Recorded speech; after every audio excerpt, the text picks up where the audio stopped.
පවසනවා විලට අයිති බව විල පවසනවා බිඟුට අයිති බව බිඟු පවසනවා නුඹ කාටද හිමි නෙළුම් මලේ හිරුට අයිති බව හිරු පවසනවා විලට අයිති බව විල පවසනවා බිඟුට අයිති බව බිඟු පවසනවා නුඹ කාටද හිමි නෙළුම් මලේ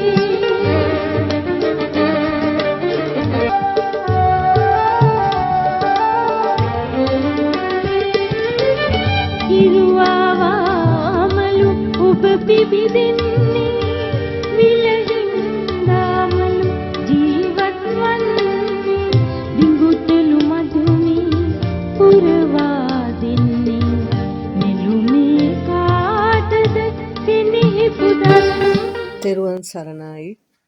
ආනන්දෙන් ප්‍රඥාවට අද වැඩසටහනට මම තෝරාගත්තේ නීලා වික්‍රමසිංහ මහත්මිය ගායනා කරන රෝහණ වීරසිංහ මහත්මයාගේ සංගීතයෙන් රසවත් වුණ දයාද අල්විස් මහත්මියගේ පද රචනයෙන් උපවත් වුණ හිරුට අයිති බව හිරු පවසනවා කියන ගීතයයි.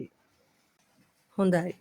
අපි උත්සාහයක් ගනිමු මේ ගීතය තුල සැඟව පවතින ඔබ සහ කවුරුත් හඳුනා ගන්න සම්මත අරුතට වඩා ගැඹුරින් පිහිටා ඇති යථාර්ථවත් අර්ථය කුමක්ද කියලා සොයා බැලීමට.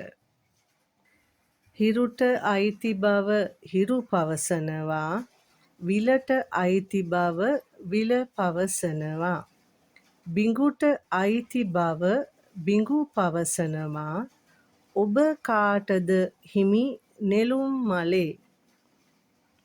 අපි දෙවැනි පද රචනයත් බලමු.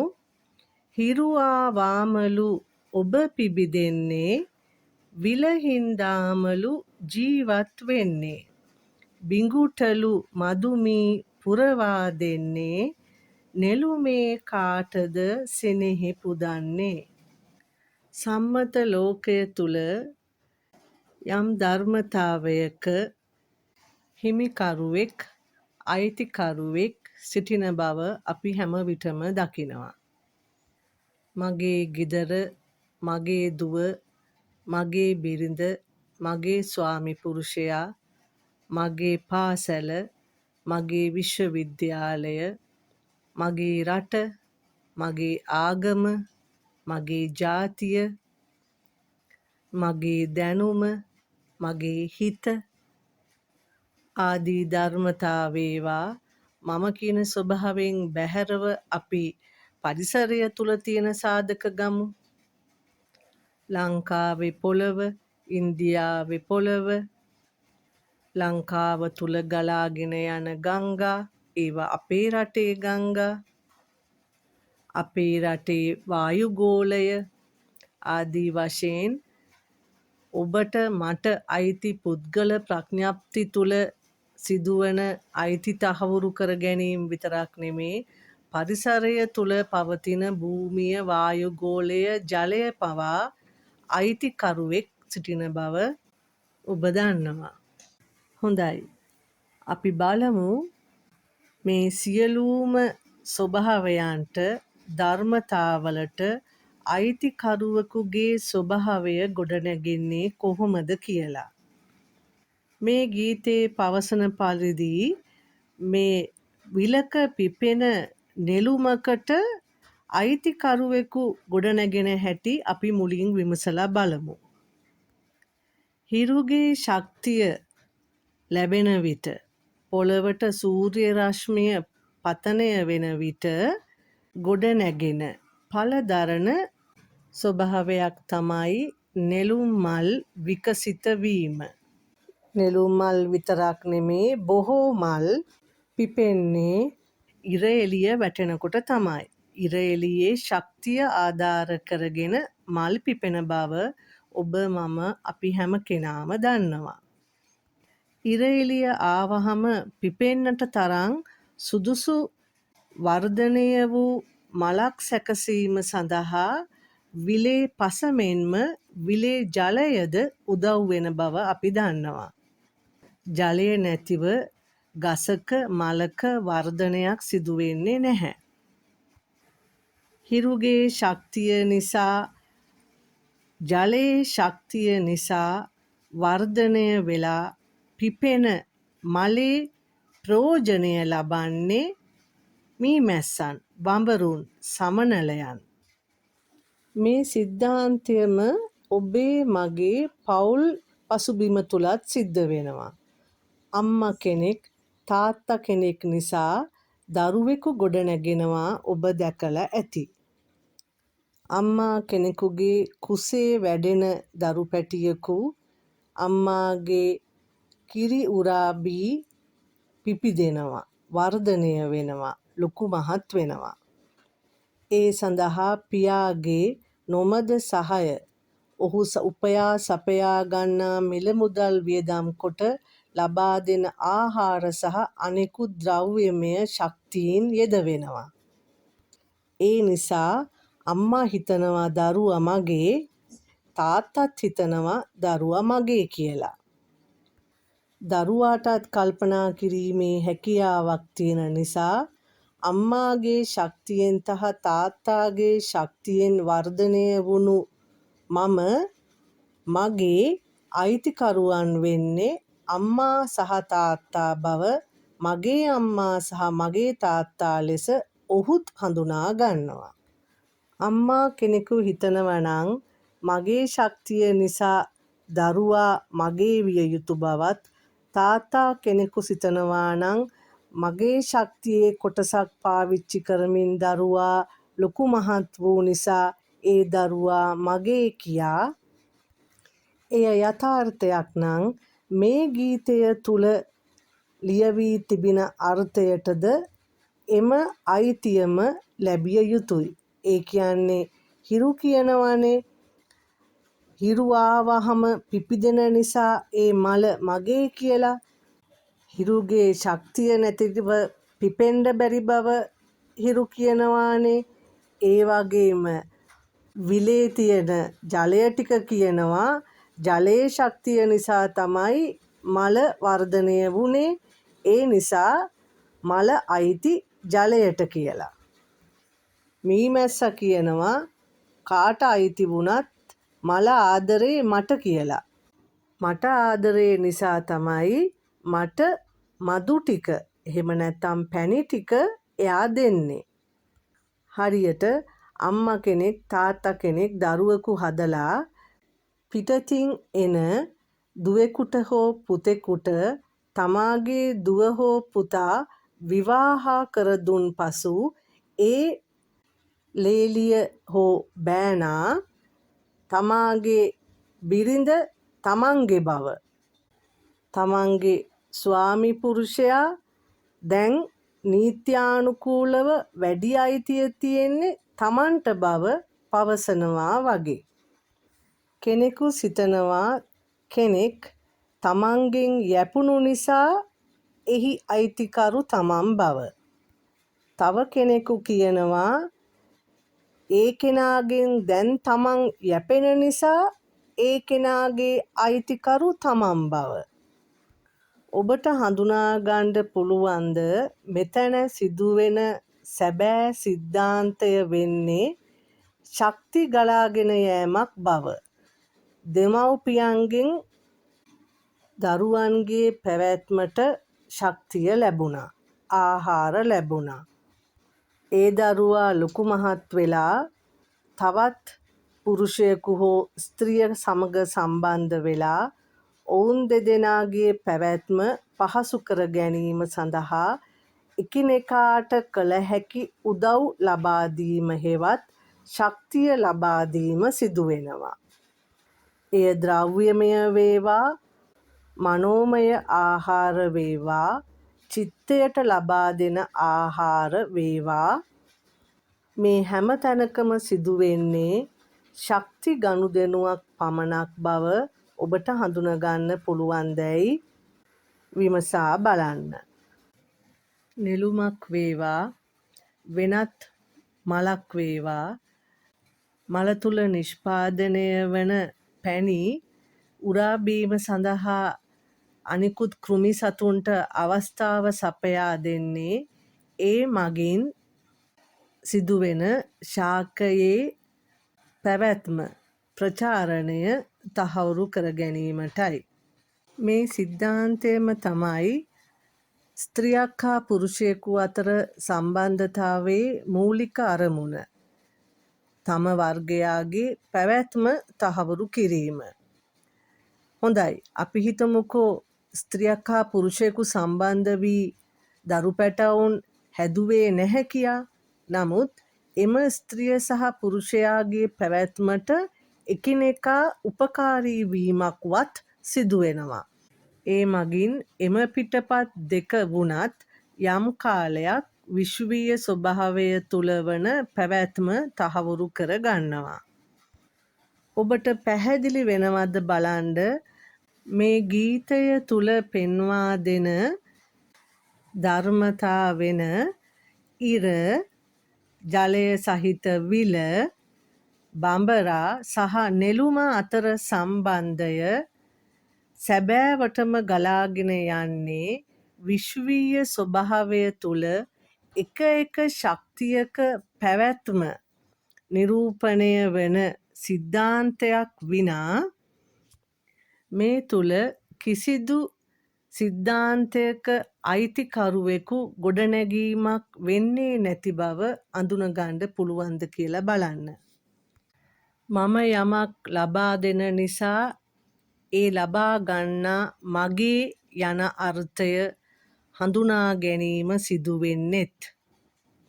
මට යමක් යමෙකු ලබා දෙන නිසා ඒ ලබා දෙන්නා සහ ලබා ගන්නා අතර මිත්‍රත්වයක් සහ සම්බන්ධතාවයක් ගොඩනගා ගන්නෙත්.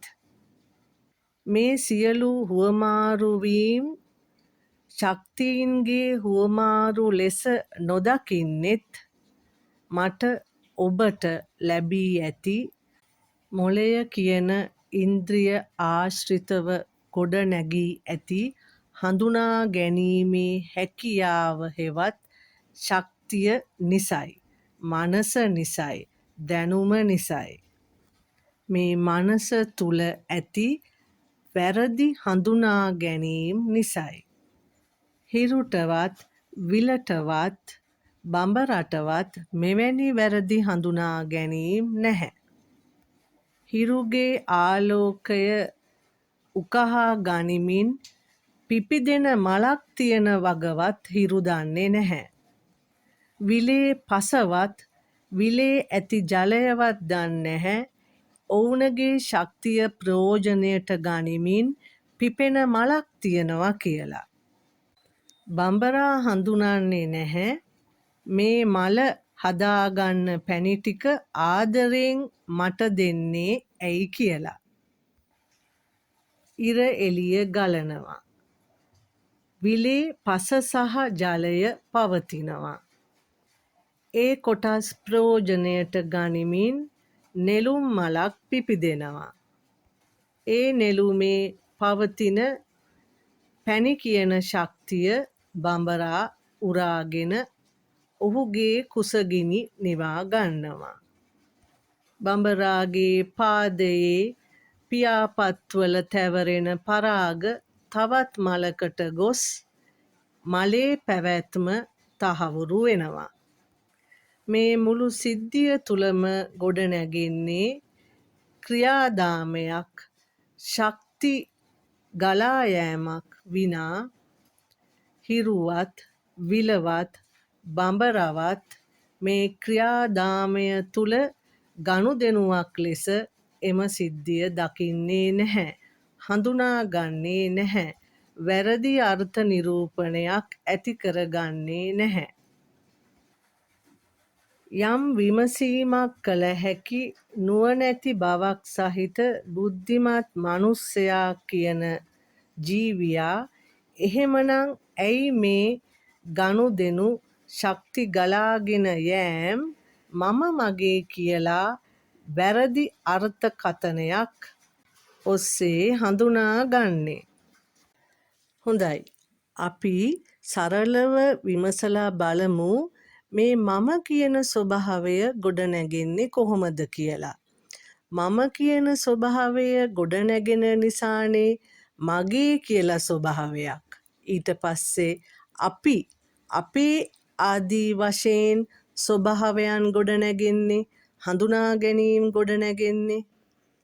මේ මම කියන ස්වභාවය නිර්මාණය වෙලා තියෙන්නේ මම මේ කියන ප්‍රධාන ශක්ති ප්‍රවාහ තුනකින්ද කියලා විමසලා බලන්න. ඔබට මට තියෙනවා අපේ ඇහැට පේන කයක්, අපේ ඇඟ, දේහය, ශරීරය කියලා කියන ශක්ති ලක්ෂ ගානක එකතු වුණු කොටසක්. එම ශක්තියේ ඉදිරිපත් වීම නිරීක්ෂණය කරන්න, ගැඹුරින් අධ්‍යයනය කරන්න.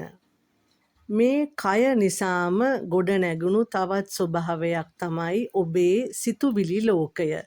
මොළය ආශ්‍රිත කරගෙන පැන නගින දැනුමේ ක්‍රියාත්මක වීමක් තමයි ඔබේ සිතුවිලි ලෝකය. මේ සිතුවිලි ලෝකයේ ක්‍රියාත්මක වීම නිසාත් ඔබට මම කියලා කෙනෙක් ඉන්නවා වගේ හැඟෙනවා නේද? ඒ තමයි ඔබේ දෙවෙනි ශක්ති ප්‍රවාහය මම කියන ස්වභාවය නිර්මාණය කිරීමට දායක වුණ. ඊළඟට ඔබට සලකා බලන්න පුළුවන් ඔබේ හිත කියන ශක්තිය. ඒ ශක්තියට තමයි සැප දැනෙන්නේ, දුක දැනෙන්නේ. මේ ශක්ති ප්‍රවාහ තුනේ එකතුව තුල ගොඩනැගෙන ඵලයක්. එහෙම නැතිනම් ඒ ශක්ති ප්‍රවාහ තුන හේතුවක් ලෙස එකට ගලාගෙන යෑමේදී ගොඩනැගෙන තවත් හඳුනා ගැනීමක්, ඵලයක් තමයි ඔබට මට දැනෙන මම කියන ස්වභාවය. හරියට ඉරයි විලේ තියෙන පසයි වතුරයි එකතු වුණු තැන ගොඩනැගෙන නෙළුම වගේ ස්වභාවයක් තමයි මේ මම කියන ස්වභාවය. හේතු නිසා හටගන්න ඵලයක්. හේතුඵල ධර්මතාවයක්. ඉතින් ඔබ හොඳින්ම දන්නවා හේතුන් නිසා හටගන්න ඵලයක් තියෙනවා නම්, පවතිනවා නම් ඒ පැවැත්ම සිදු වෙන්නේ හේතු පවතින තාක්කල් විතරයි කියලා. හරියට ඉර නැතිනම් නෙළුම පිපෙන්නේ නැහැ. ජලය නැතිනම්, පසේ උදව්ව නැතිනම් නෙළුමක් නිර්මාණය වෙන්නේ නැහැ. ඒ වගේම ඔබේ කය නැතිනම්, ඔබේ මනස නැතිනම්, ඔබේ චිත්තය නැතිනම්, ඒ තුනේ එකතුවක් සිද්ධ වෙන්නේ නැතිනම් ඔබට මට දැනෙන මම කියන ස්වභාවයේ නිර්මාණයද සිදු නොවන බව ඔබට පැහැදිලිද? විමසා බලන්න. ඉතින් මේ ශක්ති තුනේ එකතුව නවතා දැමීම සඳහා ක්‍රමවේදයක් තමයි ගෞතම සිද්ධාර්ථ මහා දාර්ශනිකයාණන් වහන්සේගේ ඉගැන්වීම තුල දිව යන්නේ. මේ ශක්ති ප්‍රවාහ තුන තුල එකතුව තුල ගොඩ නැගෙන දුක භව ගමන නිමා කිරීම තමයි එහි පදනම. මේ ශක්ති තුනේ එකතුව තුල ගොඩනැගෙන මම කියන ස්වභාවය නිසා උදාවෙන මම මගේ අපි අපේ කියන සියලුම මනෝමය සංකල්පයන්, ප්‍රඥප්තීන්, ප්‍රපංචයන්, මිරිඟුවන් නිසා ඔබ මම අපි සැම දෙනාම විඳින ද්වේෂය, ඊර්ෂ්‍යාව, වංචාව, ක්‍රෝධය ආදී වූ ස්වභාවයන්ගේ පීඩාව මොනවට අත්විඳලා තියෙනවා නේද? දිගින් දිගට සිදුවන මේ ශක්ති තුනේ එකතුව නවතා දමන්න පුළුවන් තැනක් තමයි අපේ චිත්ත ස්වභාවය මේ කයකට සම්බන්ධවීම නවතා දැමීම. ඒ සඳහා චිත්තයේ ඇති ඇලීමේ ගුණය ඉවත් කර ගැනීම සඳහා මාර්ගය තමයි ගෞතම සිද්ධාර්ථයන්න් වහන්සේගේ දර්ශනය තුළ මඟ පෙන්වීම තුළ අඩංගු වෙන්නේ. චිත්තේ ඇති අවිද්‍යා සහගත ඇලීම නැති කර ගැනීම සඳහා එම චිත්තය විද්‍යා සහගත මුහුණුවරකට පරිවර්තනය කිරීම තමයි උන්වහන්සේගේ ධර්මය ඉගෙනගෙන විමසමින් ප්‍රායෝගික කිරීම තුළ සිදුවන ක්‍රියාවලිය වෙන්නේ. යථාර්ථය කියන ශක්තිය තුළ ඇලීම නැහැ. යථාර්ථය ප්‍රඥාව බවට පරිවර්තනය වන චිත්ත ශක්තිය නැවත ඥානකයක් සමග එකතු නොවීම තුළ මේ තුන් ලෝකයේ ගලාගෙන යෑම ඇන හිටිනවා. තුන් ලෝකයක ශක්ති ගලාගෙන යෑමක් නැති තැන මම කියන ඵලය නිර්මාණය වෙන්නේ නැහැ. එම ස්වභාවය ඔබට මේ ජීවිතයේදීම අත්විඳිය හැකි ධර්මතාවයක්.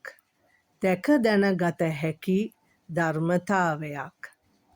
අකාලිකෝ ඒහි පස්සිකෝ ඕපනයිකෝ පච්චත්තං වේදි තබ්බෝ විඤ්ඤෝ හේති ආදී වශයෙන් ධර්මය ගැන සඳහන් වෙන ගුණ.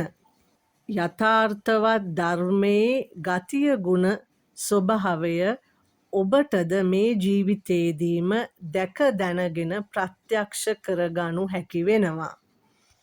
එවැනි අවබෝධයකට ඔබ පත්වුණොත් ඔබටද මෙම ගීතයේ ඊළඟ පදවැලෙන් කියවෙන ධර්මතාවය භුක්ති විඳින්නට පුළුවන් වෙනවා.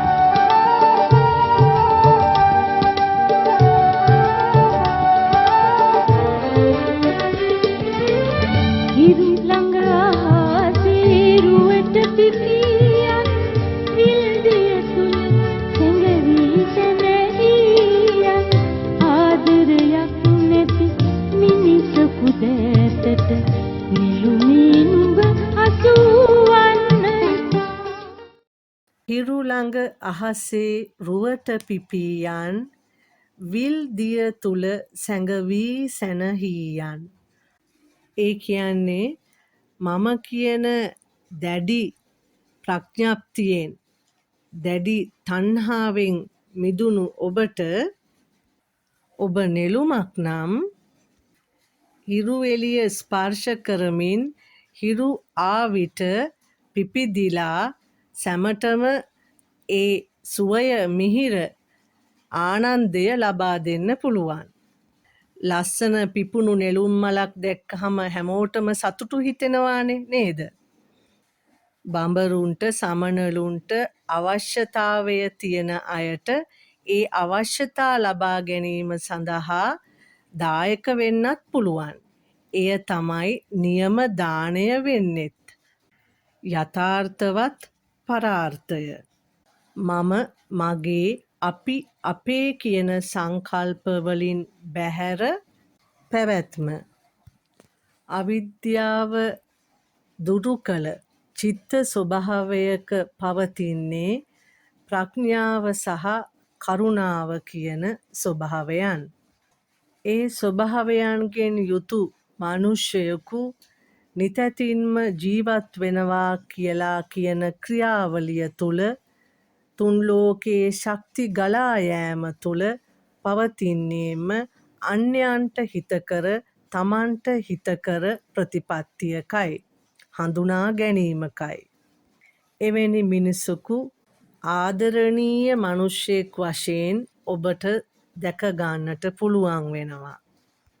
තම අධ්‍යාත්මික චිත්තයේ ප්‍රඥාව යථාර්ථ අවබෝධය ගොඩනගාගත් මනුෂ්‍යයෙකු මම මගේ අපි අපේ යන ස්වභාවය රහිත නෙළුමක් නෙලාගන්නේ තවත් එවැනිම මම මගේ අපි අපේ ස්වභාවය නැති සිද්ධාන්තයකට දායක වීම සඳහාමයි.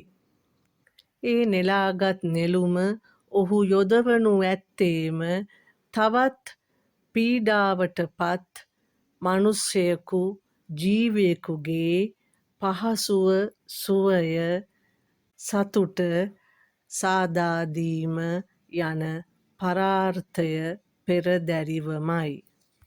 ඉතිං ඔබත් උත්සාහ කරනවාද මේ නෙළුම පිපෙන අර්ථය සහිතවම මේ විශ්වීය තලයේ කිසිදු ජීවියෙකුට මා නිසා පීඩාවක් නොවන අර්ථයෙන් මාගේ පැවැත්ම නිසා පහසුවක් සිදුවනු ඇතැයි යන අර්ථයෙන් ඔබේ තුන් ලෝකය එකතුව ගොඩනැගෙන මම කියන නෙළුම විකසිත කර ගැනීමට එවැනි නෙළුමක් ඵලයක් ලෙස පිපෙන්නේ විද්‍යාව නැමැති විලක බව අවධාරණයෙන් මතක තබා ගත යුතුයි. හොඳයි නැවතත් ආනන්දෙන් ප්‍රඥාවට වැඩසටහනකින් ඔබ හමුවන තෙක් ඔබ සැමට තෙරුවන් සරණයි. හිරුට අයිති